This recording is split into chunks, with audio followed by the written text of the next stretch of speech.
Zan so a ce kamar yadda na kama hannun nan naki muke tafiya a bakin wannan ƙorama. Zan so a ce mu ci gaba da tafiya a haka daga nan har ƙarshen rayuwarmu. Sai dai abincinmu ya kasance kifayen da ke cikin wannan ƙorama da kuma ruwan da ke cikin wannan ƙorama ya zama shine ruwan shanmu daga nan har ƙarshen rayuwarmu.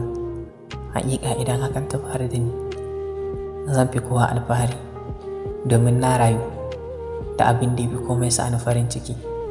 Na rayu da abin da ya fi komai muhimmanci a gare ni. Na rayu da dukkanin farin cikina, na kuma mallaki komai idan har na mallake ki. A haka za mu haifi 'ya'yaye, mu sa musu sunaye na musamman, kuma mu ci gaba da rayuwa da su a haka daga nan har izuwa lokacin da za mu koma ga Ubangiji, su ma su koma ga Ubangiji. Ina son ki, ina son ki, ina son ki.